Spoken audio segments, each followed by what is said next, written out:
Alright, this will be video 26, and welcome back to New Testament Context. I finished off mentioning that we need to go back and I want to go back and cover the Psalms 118, 20 and 25, and the Psalms 148:1, which were connected to Matthew 21, 1 to 12. I finished up on the Zechariah prophecy, and you notice I said two prophecies, and I didn't cover the second prophecy, which is Psalms 118:25. And this is kind of an important prophecy because, in fact, a few verses farther, we'll get into the parable of the vineyard, and the parable of the vineyard quotes Psalms 118:22 to 24. So if you're looking, you notice the stone. The stone, of course, is Christ. And that has at least 6 quotes from, and we're going to get to that pretty soon. We'll go over all those quotes, but we've been through some, like 1 Peter 2:7, for example, in that section there, about the holy priesthood, chief cornerstone, stumbling stone, all those kind of ideas. The other words, I think, stumbling block, rock of offense, and angle point, and cornerstone. Those are all things referring to Christ, the rock, which I said the Israelites always knew about. The important thing about this is that here you've got Christ writing in. It quotes this prophecy, which is, "Blessed who comes in the name of the Lord. I bless you from the house of the Lord, of God who is life and who gives us light." And we'll just read to the end. "You are my God, and I thank my God whom I exalt. Thank the Lord who is good, whose mercy endures." So that was about Christ riding in on the colt, in other words, into Jerusalem. And you had that quote there, and we've been through all of that, but the point is that Psalms, well, let's look at the other one, for example, 148:1.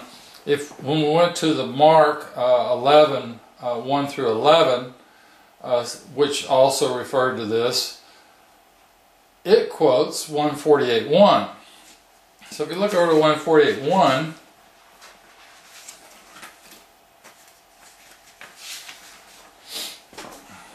"Give thanks to the life, give thanks to the Lord from the heavens, they thank him on high." And I said, well, okay, but that actually cross-references to this Psalms 118:25, which is the reason one gave one quote, one gave the other.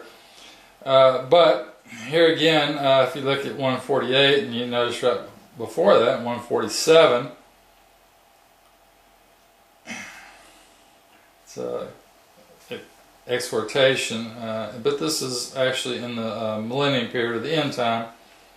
"Jerusalem, give to the Lord thanks. O Zion, give thanks to your God, who strengthens the bars of your gates, blesses your sons in your breasts, who gives to your boundaries peace, and feeds you with the richest of wheat, who sends down his message to earth, his order that quickly proceeds, who spreads out his blanket like snow, like ashes. He scatters hoarfrost," which was the manna, in other words, so he gives you food. "He sends out his ice like a sheet. Ice fixes the face of a lake. He sends his command and it melts," the water melts. "Turns his wind and the waters rush out. To Jacob he uttered his word, so Israel hear his decrees. To all nations he did not do thus. His decisions he taught not to them. Give thanks to the life." So, you know, this is actually about the return of Christ. Like I said, a lot of these verses, you know, you look at them in context, and they're kind of a quote about him in the first coming, but actually they're within other things that relate to the second coming of Christ, or sometimes right in the same paragraph. So they're kind of interesting. But the point is, here again, he only gave his law to the 12 tribes, the idea of administrating his law. And in 148, if you kept going, it actually says that. So, picking up on 148:2, "All his messengers thank, and his army thank him. The sun and moon thank, the bright stars all thank." Say the bright stars of the 12 tribes. "The skies thank his name in the seas, the skies cover. They thank the Lord's name for his order created and placed them forever. He gave them the unchanging decree. Of course, he's talking about the 12 tribes, and the decree is that, just like it said before, to all nations, he didn't give the administration of his law, but only to the 12 tribes, so Israel hear his decrees. In 19 above, same thing here, his unchanging decree was following his law. Yeah. At any rate, like I said, that goes back to 118, and then when you go back over there, you see, well, that's a section of the stone, the pillar stone, which ties back to Jacob's pillar stone, the cornerstone, and all this about Christ in the New Testament, which is the first and the second coming. Ties all this stuff together if you're paying attention. And if you look just above, actually, we're still in 118 there, but if you just look up, it gives you the idea of Christ the rock, starting around 10. If all nations surround, in the name of the Lord I defeat. So he mentions that 3 times. Around me they circled, in other words, armies circled. In the name of the Lord I defeat. They surround me like bees, like thorn fires crackle. In the name of the Lord I defeat. So he helped me, so I chant to the life, for he was my Savior. So there you've got the idea of Christ the rock, Christ the scepter, and then up above in 2, now let Israel say that his mercy endures, and it repeats that multiple times. And if you notice, and you go back to 17, cheer to the Lord, all you nations, although it may say Gentiles in yours, and that's a quote from Romans 15:1. Let all the peoples thank him for his mighty mercy about us, and his truthfulness is for all time. Hallelujah. Again, 12 tribes. And you notice the shield, the rock, the scepter, all through Psalms you have all these mentions of Christ. Actually, just on this page here on 115:9, but Israel trusts the Lord, who is your help and shield. Trust Aaron's house, the Lord, who is your help and shield. Who fear the Lord, trust him, he is your help and shield. The Lord thought of and blessed us, meaning the 12 tribes. He blessed all Israel's house, house of Aaron, all those who fear the Lord, and so forth. And then he also says the shield over in 116:6. The Lord will shield the weak. And then you've got other quotes here too to the New Testament. At any rate, but he wants the ones that follow his law. So if we just back up, keep looking at context, look at Psalms 114. When Israel came from Egypt, so we're talking about all 12 tribes, Jacob's house, from a people of strange language. So he's talking about the Egyptians, in other words, they came from Egypt. To him was Judah sacred, but Israel held his power. So again, all throughout here you can see it's all about the Israelites, 12 tribes, and Christ, and never talks about Christ, being the God of the Gentiles. In fact, the context is Gentiles generally is 12 tribes, but you have to look at it, the particular verses. And you might notice Melchizedek is mentioned there. This is Psalms 110:4. Talks about a priest from the order of Melchizedek. 6, with justice will fill the nation's breasts, crush the head of oppression on earth. Right. So again, that hooks into end time. Talks about redemption to the 12 tribes right below in 111:8. People who delight in his law, his race, in 112. Starts out that way. So, one of the things about Psalms, you can put it all into context a little easier. You look on my chart, you'll notice I've got these 4 verses in Psalms that kind of help you connect all the dots. Now, the first one is 68, chapter 60, verse 8, 83, verse 6, 108, verse 9 and 137:7. So I was just here at 108:9 at the moment. Oh, and 110 is, again, you've got multiple quotes from 110. The Lord said to my Lord, sit at my right hand till I place your foes as a stool for your feet. Everybody knows that. And you have multiple cross-references and quotes from the New Testament that's heavily quoted. So, but then you just back up to 108:9 and it gives you, talks about Manasseh, Ephraim, and Judah again. So it's, you got the 12 tribes plus Judah separately, in other words. And then it mentions Edomites, Moabites, and Philistine. It's actually what a lot of this comes down to. In other words, you had the Jews against Christ. You also, in other words, they're basically committing treason against their own people, holding their own, the other tribes in subjection to them because they're nobles and so forth. Same idea you have today with all these extremely rich people that feel like they are the ones that should run everything because you know, they make all the money. In other words, off your labor, and they're the ones that have all the training and the knowledge and so forth, so their kids should be the ones that control the earth, in other words. And they don't care a whole lot about you, and you know, they just care about them. So the point is, that's the main reason that he's judging the house of God in the end time, plus these other ones. So in other words, what they're doing is they're ruling over you, your own tribe, you know, people of your own tribes in a sense, but then they're also going into these coalitions with Edomites, Moabites, Philistine, all these other people listed on the chart there. So there's a whole list of them in Psalms, which, just look at my chart, that's Revelation Understood, chart 4.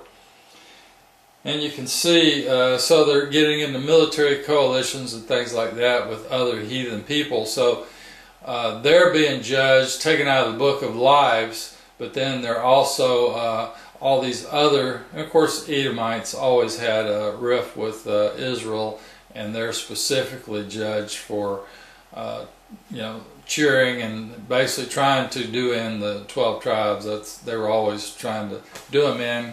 They were mad about stealing their blessing back at Jacob and Esau. So, and that never went away.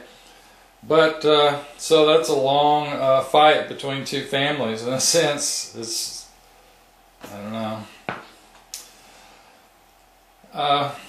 So that's 108. So let's look back to the 60 and 83, and then we'll go up to the 137. So if we go back to 60, verse 8, here again you've got the exact same thing. You've got Ephraim, Manasseh, and Judah separately. So Ephraim and Manasseh is this idea of the two witnesses in Revelation chapter 12, then you got Judah separately. Judah shall serve as my shield or guard. Let's see. So actually the idea is that they're always going to be the leader because Christ came from Judah. So you've got the 12 tribes, Judah separate because they're the leader and Christ at the head of them. So, but they're always the one. And you know, when you get to all this prophecy of the second coming of Christ, that's what it comes down to. Judah's the one that basically ends up rescuing the other tribes in a sense, and that's kind of what it says. And then you've got Edom, Philistine, Moabites, and so forth. But then on the same page, 61, 62, you've got multiple mentions of Christ the rock, so forth. So they're just you just have to look kind of forward and backwards where you are. The other one was 83:6. So you come back up here in Psalms. Come, let's blot from the nations and forever erase Israel's name. So here you've got, I guess this was Edomites here. I thought this was the one that specifically talked about them, but it's not. At any rate, back up here. Oh yeah. If you back up, you recall it says, I have said that they seem to be gods. That was a quote from John 10:35. That was something that Christ was saying to the Pharisees, trying to get them to understand. So he keeps sending them all back here through these things in Psalms, so it pays to understand how to connect all this context. So the quotes from the New Testament, put it in context, and then how it ties together internally helps to put it in context as well. So, let's erase Israel, for their hearts have consulted together. So that's a military coalition, and a treaty have made against you. Tenth of Edom, Ishmael, Moab, Hagar, Ammon, Amalek, so far. So I've got that whole list, and Asher, and children of Lot, blah blah blah. So all that's connected. So it's a military coalition coming against the 12 tribes, trying to blot their name. And they're consulting together, so they're consulting as a military coalition. And right above, let's just start with 83:1. God, there's none like yourself. O God, be not silent or still, for now hear your enemies growl, and your haters lift up their head at your people contriving their plans and consulting against your beloved, saying, come, let us blot from the nations and forever erase Israel's name. So, that's a military coalition. And now, so it says, yeah, okay, so the chiefs said, we will seize for ourselves the beautiful dwelling of God. So that's 13, 14, and 15 down through here. Make them, my God, like a wheel, like chaff to the face of the wind, like a fire that burns in a wood, flames that are kindled on hills.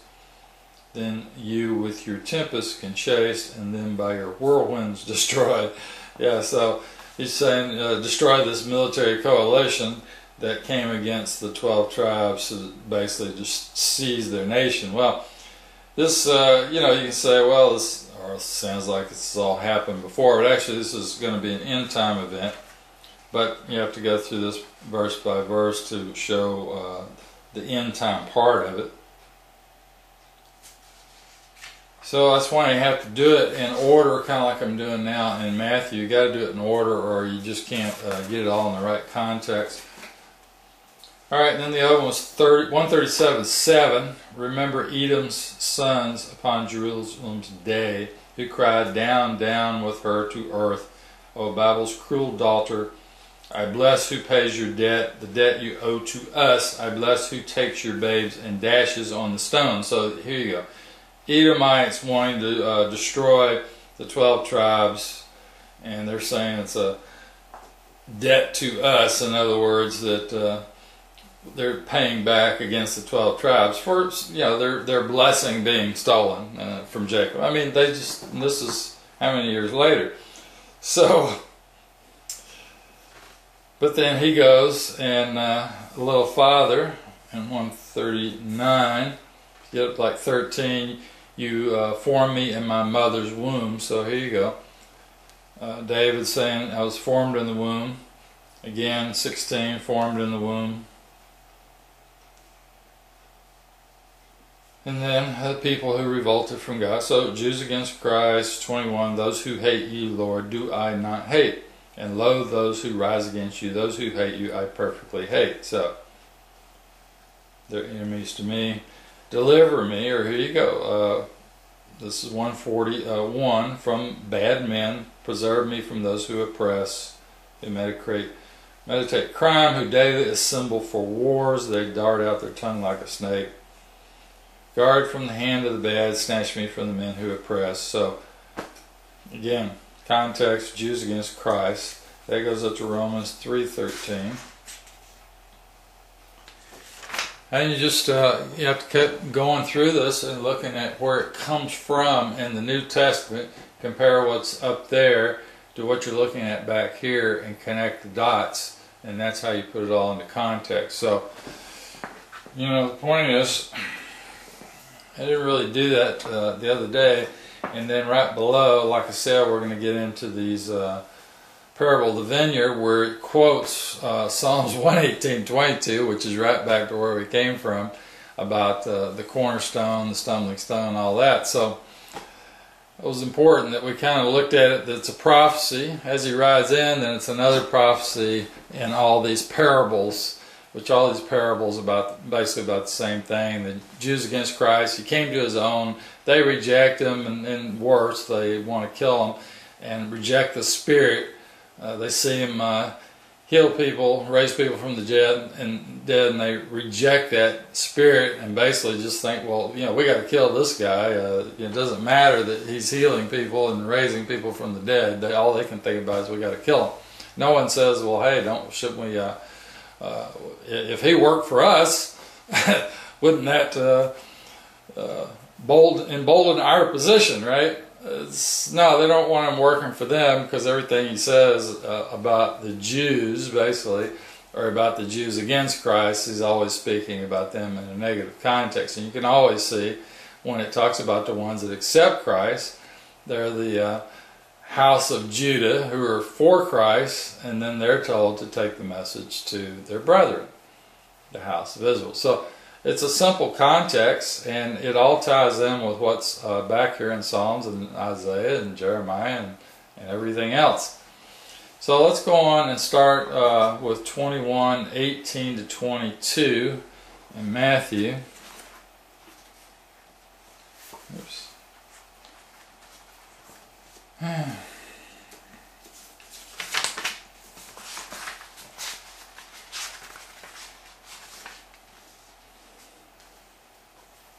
Now in the early dawn, when returning to the city, he became hungry. Seeing a fig tree by the roadside, he went to it, but found nothing upon it except leaves. He accordingly said, "Never from you now let more fruit grow upon you." And at once the fig tree began to wither. And the disciples, seeing it, wondered how quickly that fig tree has died up. He says, "I tell you, if you possess faith, never doubted, you can not only do that, but do more, and say to this hill, remove and be flung in the sea, it would be done. Whatever you ask believingly in prayer, you should receive." So, I said that's also duplicated in Mark 11:12 to 14.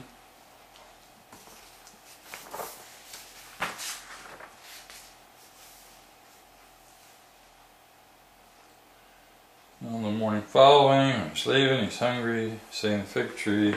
So it says the same thing, for it was not a good fig year, right? "Never from now let anyone eat fruit from you." And his disciples heard.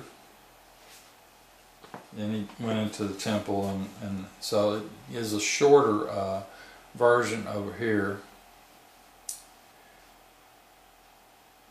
But that cross-references, the cross-reference on that is Jeremiah chapter 24, which you have the parable of the good versus the bad figs.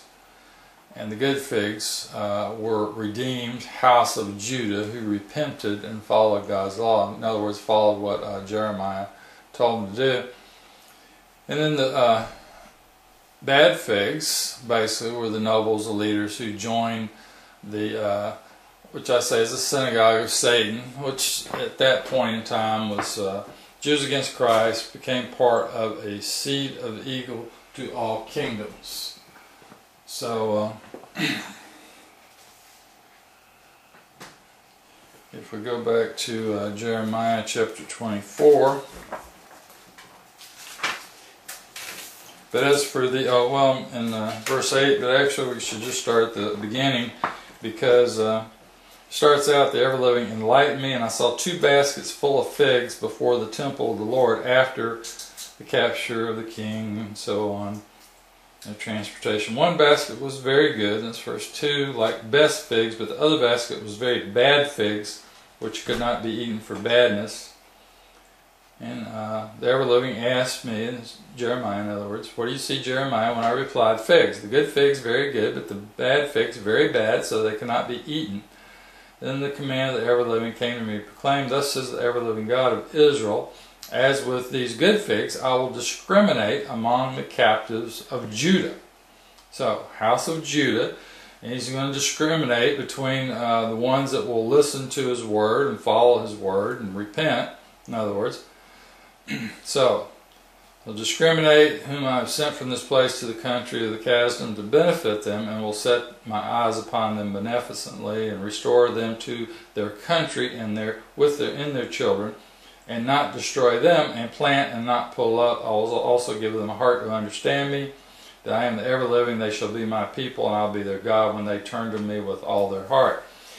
So give them a heart to understand me is the same concept in Hebrews 8:8, where they'll write the law into their heart.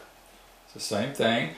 So in verse 8, but as for the bad figs, which are uneatable for badness, I will take Zedekiah the king and his nobles and the remnant of Jerusalem remaining in this land, residing in the country of Egypt, and make them a seed of evil to all the kingdoms of the earth, as a reproach and a proverb, to be a slander and a curse in every place to which I drive them.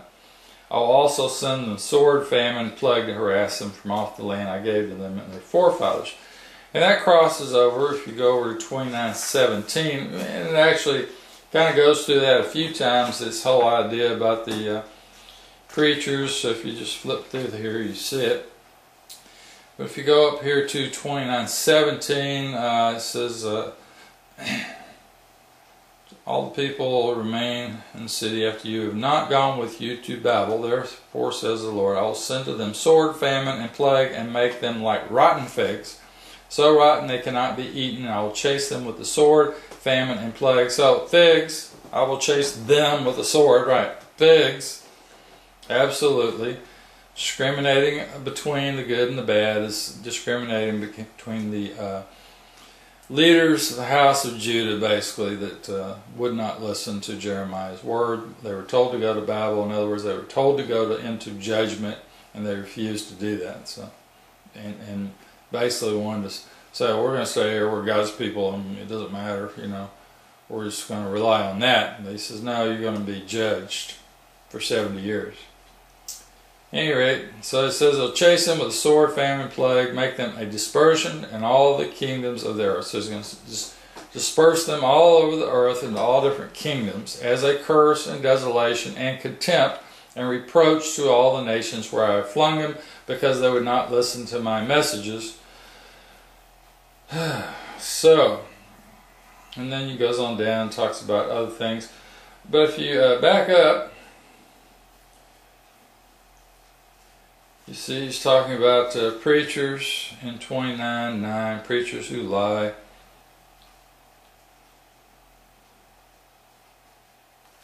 So, all throughout here, it keeps covering that same idea.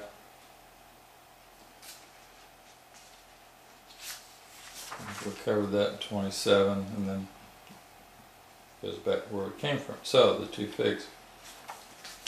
And then about the preachers before that. Oh, what I wanted to back up to was in the beginning, though, of 23, was where I mentioned before that you have this end time that it mentions in Hebrews 8:8, refers to chapter 31 of Jeremiah, about all 12 tribes coming back together, the house of Israel, house of Judah. But it also says that in 23, I forgot which chapter it was.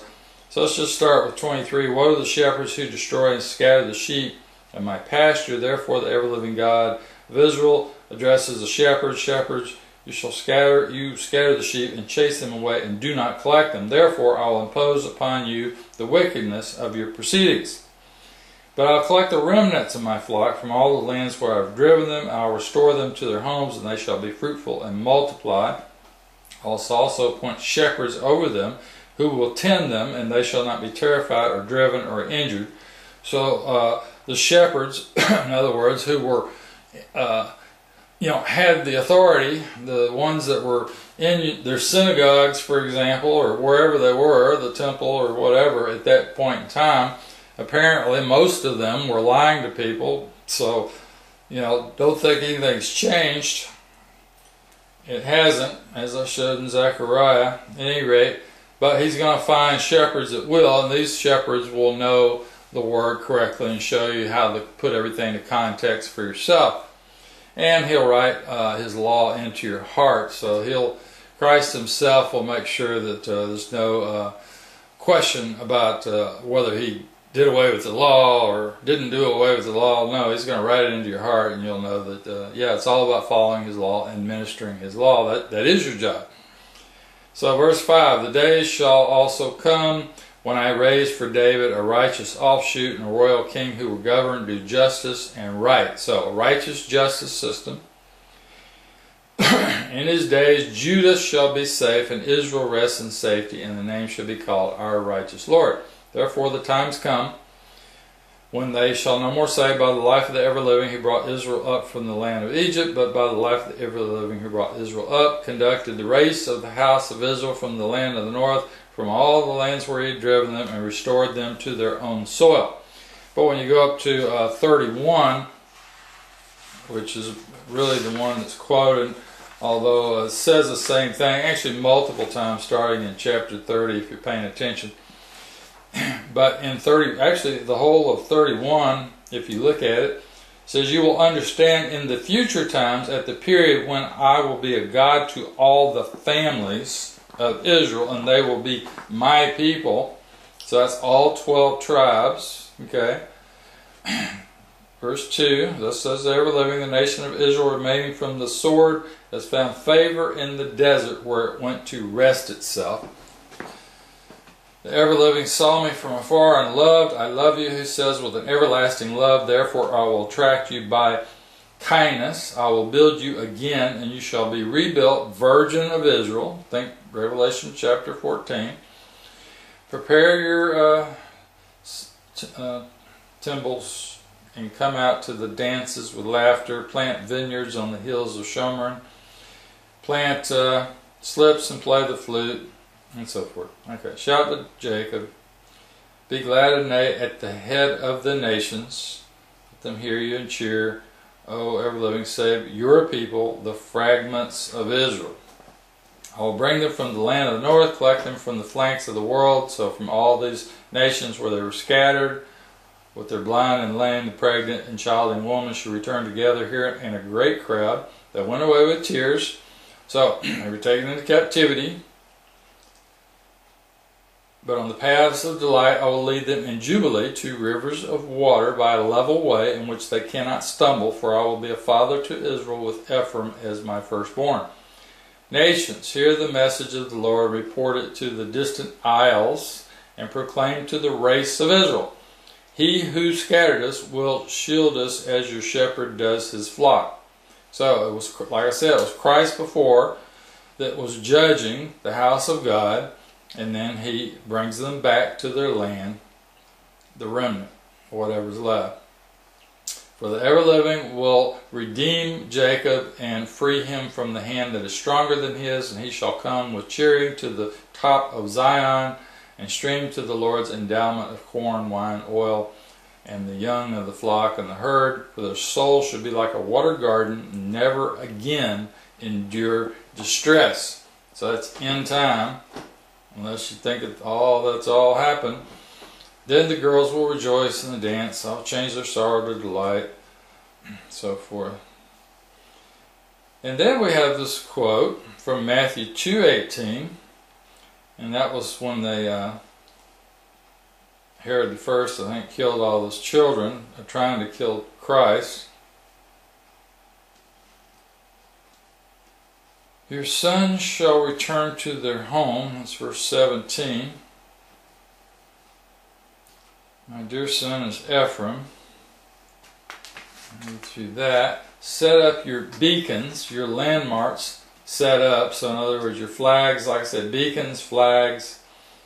Your standard is another word for that. Fix your heart on the mountains by the way you march. Return, Israel's daughter, return to your city. How will you wander from home? Return, for the Lord has prepared a new thing in that land, a woman embracing a man. Thus says the Lord, this verse 23, God of Israel, they shall again say this thing in the land of Judah and its cities when I restore you from captivity. The ever-living bless you, home of righteousness, hill of holiness. This will be New Jerusalem. For Judah shall reside in it, and all his cities, together with his farmers, shepherds of the flocks, when I will refresh the weary and fill every exhausted soul. For see, the days will come when I will sow the house of Israel and the house of Judah with the seed of man and the seed of cattle. And as I watch them to pull up and drive out and break down and to ruin and to punish. So you were taken away in punishment. A remnant was left behind. Now they're returning from captivity. House of Israel, house of Judah, all 12 tribes. I will come in that same way. I'll watch over them to build and to plant. In those times they shall not again say, the fathers have eaten sour grapes, children's teeth are set on edge, for a man shall only die for his own faults. So, even after they're restored, apparently someone could be found at fault. In other words, they could murder someone. That's what I said. That's why you have the administration of God's law for the 12 tribes, because others, if they still commit a crime, they'll be judged for it. But the 12 tribes will be the ones that are bringing this administration of God's law to the all earth. In other words, all the nations, all the heathen nations, and theirs as well, I assume. Look, says the ever-living, the times will come when I'll make a new covenant with the house of Israel and house of Judah. That's verse 31. So here again, twice, it tells you, all 12 tribes, new covenant. So that's Hebrews 8:8. Unlike the covenant I made with their fathers when I grasped them in the hand to bring them out from the land of Egypt. So it's unlike the old covenant after he made the law. So this is the new covenant, which everybody talks about in the New Testament. But here it is, right back here in Jeremiah chapter 31, telling you all 12 tribes are going to be brought together under Christ after they've been judged, brought back to their land. So when did this happen? I would say, you think it's in time, which covenant they broke, although I was their guardian, or stone, says the ever-living. And by the way, that's Genesis 49:24, the guardian stone. But this is the covenant that I'll make with the house of Israel after these days. I will fix my laws in their breast, write them upon their heart. I will be their God, they shall be my people. And my people in the end time are the 12 tribes, just exactly like it says right here in Jeremiah. It says it multiple times. It's on my chart, the two witnesses. They shall no more instruct their neighbor and each his brother. Tell them to learn, for all of them will know me from the least to the greatest. For I will pardon their frailty, no more remember their sins. Just read on down, 36.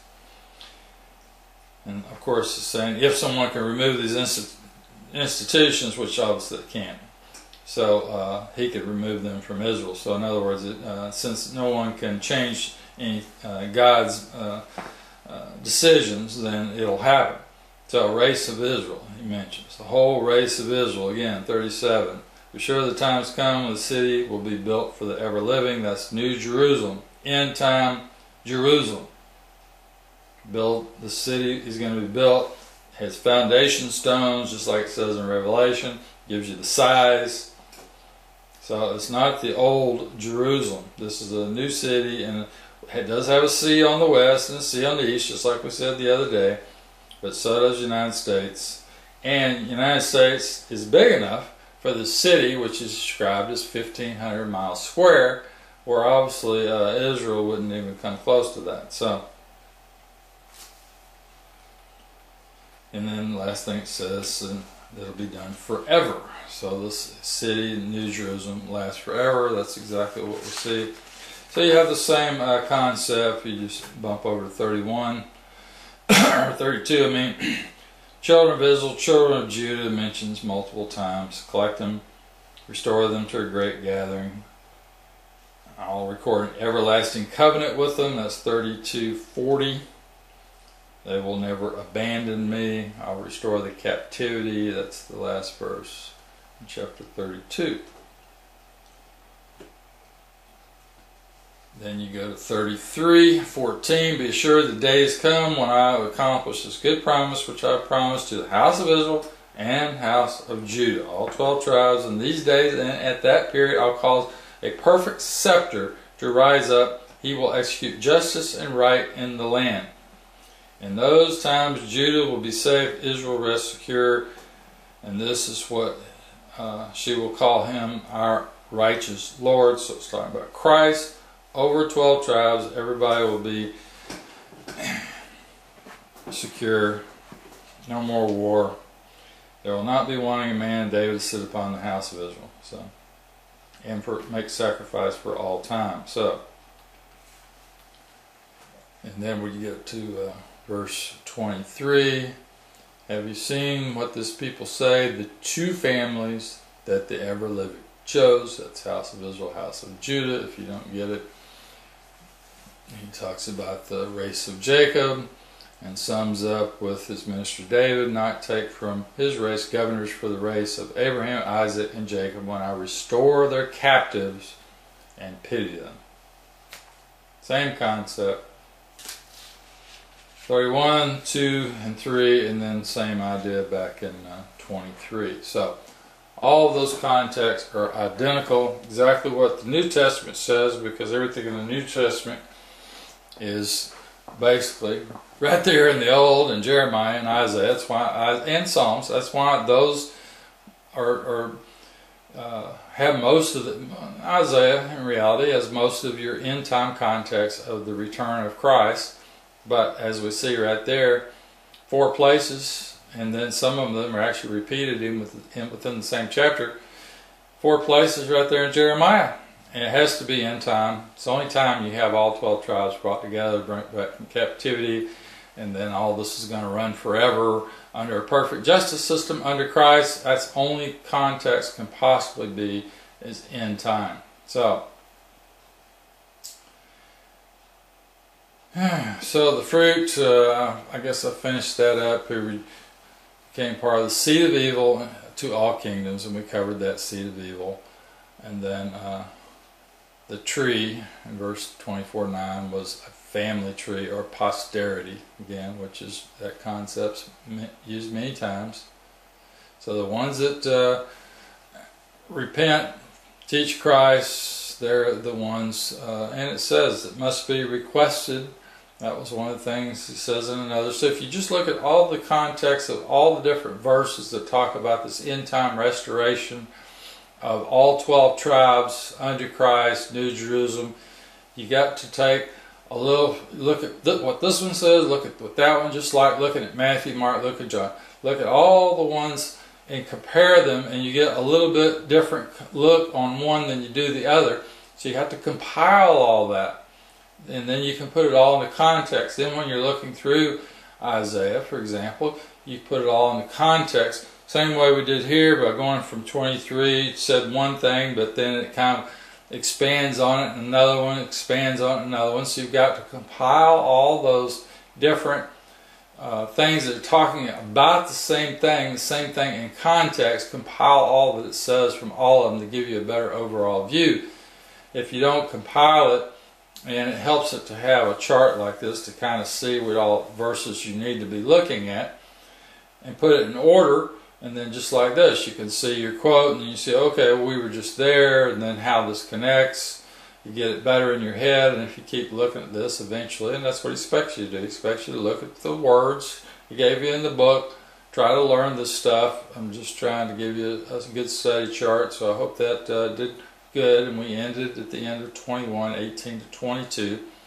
So we'll come back, and then that'll be a short one, and then 21, 33 will be Parable of the Vineyard, which will, and Parable of the Wedding Feast, which all those parables are all really about the same thing.